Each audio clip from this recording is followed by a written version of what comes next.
청취자 한 분께서 아주 흥미로운 자료를 보내주셨어요. 이걸 보니까 저도 한 번쯤 상상만 해봤던 그런 질문이 떠오르더라고요. 만약에 주식시장이 폭락한 딱 그 해에만 골라서 투자한다면 결과는 어떻게 될까 하는 생각이요. 언뜻 들으면 엄청 스마트한 전략 같잖아요. 그렇죠. 싸게 사서 비싸게 판다. 이 투자의 대원칙에 가장 충실한 방법처럼 보이니까요. 네. 오늘 저희가 살펴볼 4필러 프리덤이라는 곳의 분석이 바로 그 상상을 실제 90년이 넘는 데이터 위에 올려서 시뮬레이션한 결과물입니다. 네, 그러니까 하나는 시장 상황 전혀 신경 안 쓰고 매년 그냥 꾸준히 투자하는 어떻게 보면 좀 단순 무식해 보이는 정액분할 투자 방식이고요. 맞습니다. 다른 하나는 시장의 하락이라는 기회를 딱 기다렸다가 현명하게 투자하는 마켓 타이밍 전략. 이 두 가지를 비교한 거죠. 네, 오늘 저희는 이 두 전략이 수십 년에 걸쳐서 어떤 대결을 펼쳤는지, 그리고 과연 우리의 직관이 맞았는지, 아니면 이게 그럴듯한 함정이었는지 그 결과를 한번 제대로 파헤쳐 보겠습니다. 좋습니다. 자, 그럼 이 세 개의 대결 규칙부터 명확히 해야겠죠? 가상의 투자자가 매년 $1,000의 투자금을 가지고 있다. 이렇게 가정을 하고요. 첫 번째 선수, 정액분할 투자자는 어떤 규칙을 따르나요? 이 투자자는 아주 단순하고 기계적입니다. 작년에 시장이 50% 폭등했든 반토막이 났든 전혀 신경 쓰지 않아요. 아, 그냥 무조건. 네, 그냥 매년 초가 되면 어김없이 S&P 500 지수 펀드에 $1,000를 넣습니다. 감정이 완전히 배제된 전략이죠. 그렇군요. 그럼 두 번째 선수, 마켓 타이밍 투자자는 훨씬 더 신중하겠네요. 네, 이 투자자는 전년도 S&P 500 지수 성적표를 먼저 확인합니다. 만약 수익률이 마이너스, 즉 시장이 하락했다면 지금이 기회다 하면서 $1,000를 투자하는 거죠. 네. 하지만 만약 플러스였다면 지금은 너무 비싸 이렇게 판단하고 그 해에 $1,000를 쓰지 않고 현금으로 그냥 가지고 있습니다. 아, 그럼 그 현금은 그냥 사라지는 게 아니고요. 그거 아주 중요한 포인트입니다. 사라지지 않고요. 그 현금은 계속 쌓입니다. 아하. 1년, 2년, 3년 연속으로 시장이 오르면 $3,000의 현금이 쌓이는 거죠. 그러다가 마침내 시장이 하락하는 해가 오면 그 다음해 초에 그동안 쌓아두었던 현금 전액이랑 그의 투자금 $1,000까지 합쳐서 한꺼번에 투자하는 방식입니다. 와, 굉장히 합리적으로 들리는데요. 하락장을 이용해서 평소보다 훨씬 더 큰 금액을 한 번에 투입하는 거니까요. 왜 많은 투자자들이 이런 유혹에 쉽게 빠지는지 알 것 같아요. 바로 그 지점입니다. 인간의 심리가 뭔가 특별한 행동을 해야만 더 나은 결과를 얻을 수 있다고 믿는 경향이 있거든요. 그렇죠. 가만히 있으면 안 될 것 같고. 네, 가만히 있는 것보다 시장의 흐름을 읽고 적극적으로 대응하는 게 더 뛰어난 투자자의 모습이라고 생각하기 쉽죠. 이 분석은 바로 그 믿음에 대한 냉정한 데이터의 답변이라고 할 수 있겠습니다. 좋습니다. 규칙은 완벽히 이해가 됐습니다. 이 자료가 첫 번째 사례로 든 기간이 아주 흥미롭던데 하필 1929년부터 시작을 하더라고요. 네, 맞습니다. 1929년 1월 1일 두 투자자가 출발선에 섰습니다. 이들은 1928년의 시장을 돌아보는데요. S&P 500이 무려 45.56%나 폭등했습니다. 45%요? 와, 엄청난 과열이었네요. 그럼 마켓 타이밍 투자자는 당연히 투자를 안 했겠군요. 작년에 저렇게 올랐으니 곧 떨어질 거야 생각하면서 $1,000를 주머니에 넣어뒀을 거고, 반면에 정액분할 투자자는 규칙대로 그냥 $1,000를 투자했고요. 그리고 우리 모두가 알다시피 1929년은 대공황이 서막을 연 바로 그 해였습니다. 시장은 마이너스 8.85% 하락으로 마감했죠. 와, 첫 해 결과만 놓고 보면 마켓 타이밍 투자자의 완벽한 승리네요. 괜히 투자했다가 손실 본 친구 보면서 거봐 내 말이 맞지? 하고 어깨를 으쓱했을 것 같아요. 딱 그랬겠죠. 근데 잠깐만요. 대공황이라는 이 역사상 최악의 폭락으로 시작했다면 이건 처음부터 마켓 타이밍 전략에 너무 유리한 게임 아닌가요? 초반에 그 거대한 하락을 피하고 시작했으니까요. 바로 그 점 때문에 이 사례가 더 흥미로워지는 겁니다. 상식적으로는 마켓 타이밍 투자자가 초반에 얻은 이 압도적인 우위를 끝까지 지켰어야 하거든요. 그렇죠.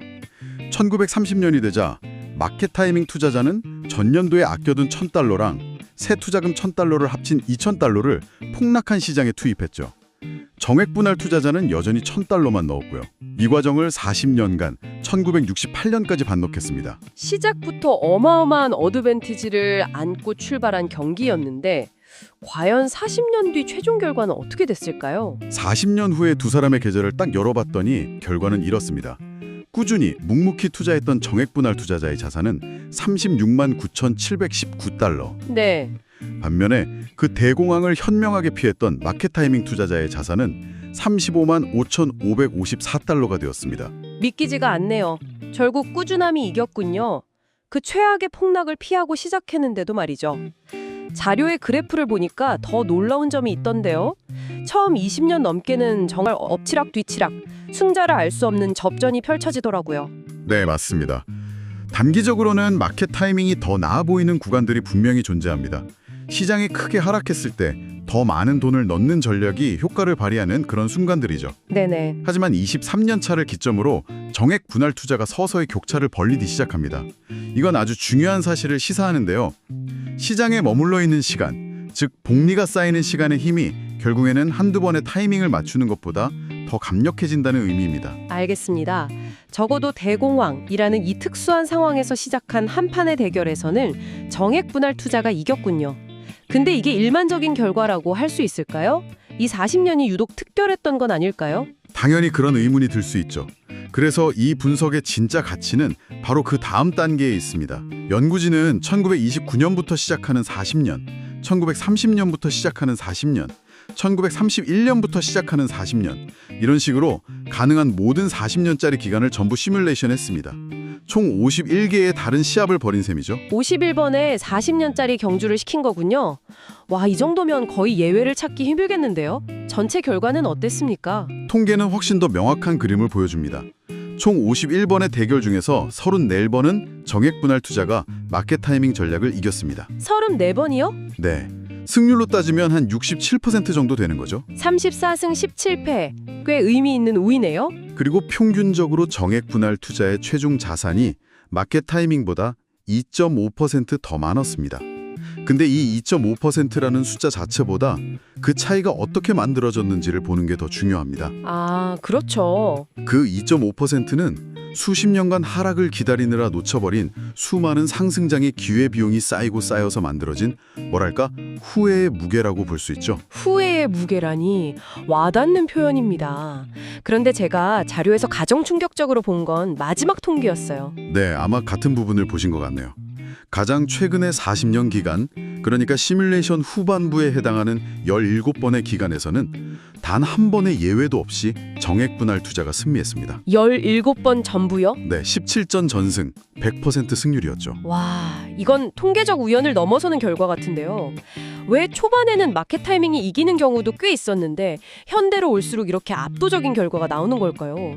이건 시장에 뭔가 근본적인 변화가 생겼다는 신호로 봐도 될까요? 정확히 핵심을 짚으셨습니다. 시장의 성격 자체가 변했다고 볼 수 있습니다. 분석 초반의 시장, 즉 대공황이나 세계대전을 겪던 시기의 시장은 그야말로 천국과 지옥을 오가는 극단적인 변동성을 보였거든요. 네네. 이런 환경에서는 거대한 붕괴 후에 오는 극적인 반등을 노리는 마켓 타이밍 전략이 어느 정도 효과를 볼 수 있었던 거죠. 아, 폭락의 깊이가 깊으니까 반등의 폭도 커서 한 번에 만회할 기회가 있었다, 이 말씀이시군요. 그렇습니다. 하지만 현대 시장으로 올수록 거대 연기금이나 기관 투자자들이 시장의 안정성을 추구하고 또 중앙은행의 개입 같은 걸로 경제 사이클이 과거보다 완만해졌습니다. 시장의 성격이 잔잔하게 하지만 꾸준히 우상향하는 형태로 바뀐 겁니다. 그렇군요. 이런 시장에서 하락장을 기다리는 건 마치 정류장에서 버스를 기다리는데 사실은 그 버스가 노선을 바꿔서 더 이상 오지 않는 것과 같아진 거죠. 기다리는 동안 다른 모든 것은 앞으로 나아가고 있는데 말입니다. 그렇군요. 결국 이 모든 결과를 종합해보면 왜 그토록 합리적으로 보였던 마켓 타이밍 전략이 실제로는 잘 통하지 않았던 걸까요? 그 근본적인 패인을 한 문장으로 정리한다면 뭘까요? 그건 주식시장의 가장 단순하지만 가장 강력한 진실, 즉 시장은 하락하는 해보다 상승하는 해가 훨씬 더 많다는 사실을 간과했기 때문입니다. 아, 1928년부터 2017년까지 총 90년 동안 S&P 500이 상승한 해는 66번이었고요. 하락한 해는 24번에 불과했습니다. 와, 거의 3번 중에 2번은 올랐다는 거네요. 그렇다면 현금을 들고 하락장만 기다리는 투자자는 대부분의 시간을 상승장에서 소외된 채 보내야 한다는 뜻이군요. 바로 그겁니다. 그게 이 전략의 치명적인 약점이에요. 사람들은 2008년 금융위기 같은 아주 극적인 폭락은 강렬하게 기억하지만 그 사이사이에 몇 년간 조용하고 꾸준하게 이어지는 상승장은 잘 인지하지 못하거든요. 맞아요. 마켓 타이밍 투자자는 그 지루하고 조용한 상승의 과실을 모두 놓치는 대가를 치르는 셈이죠. 작년에 올랐으니 올해는 내리겠지라는 예측은 실제 데이터 앞에서는 작년에 올랐어도 올해 또 오를 확률이 더 높다는 현실에 부딪히게 되는 겁니다. 시장에 참여하는 시간이 시장의 타이밍을 재는 것보다 중요하다. 이 유명한 격언이 왜 수십 년간 진리로 받아들여지는지 데이터를 통해 명확하게 증명한 셈이네요. 맞습니다. 복잡하고 정교해 보이는 전략이 항상 더 나은 결과를 낳는 것은 아니라는 점, 특히 장기 투자의 세계에서는 단순하고 꾸준한 원칙을 지키는 것이 가장 강력한 무기가 될 수 있다는 것을 보여주는 훌륭한 분석이었습니다. 오늘 이 자료를 통해 시장의 타이밍을 예측하려는 노력이 얼마나 어려운지, 그리고 꾸준히 시장에 참여하는 것의 힘이 얼마나 대단한지를 다시 한번 깨닫게 됩니다. 가장 단순한 원칙이 때로는 가장 현명한 길일 수 있겠네요. 네. 그리고 이 분석은 우리에게 또 다른 차원의 질문을 던져주기도 합니다. 오늘 대화의 끝에서 청취자께서 한 번쯤 곱씹어 보실 만한 그런 질문이죠. 어떤 질문이죠? 오늘 분석은 매년 같은 금액, 그러니까 $1,000를 투자하는 것을 전제로 했습니다. 그런데 만약 여기서 규칙을 살짝 비틀어 보면 어떨까요? 평소에는 정액 분할 투자의 원칙을 꾸준히 지키다가 시장이 20% 이상 폭락하는 것과 같은 아주 드문 위기의 순간이 왔을 때 평소보다 더 많은 금액을 추가로 투입하는 대담함을 발휘했다면 결과는 어떻게 달라졌을까요?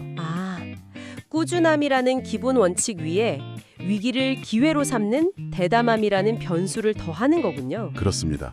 기계적인 꾸준함을 넘어서서 공포의 순간에 용기를 내는 전략을 더했을 때 과연 어떤 결과가 나올지, 이것이야말로 각자의 투자 철학을 한 단계 더 발전시키는 데 있어서 깊이 고민해 볼 만한 흥미로운 숙제가 아닐까 싶습니다.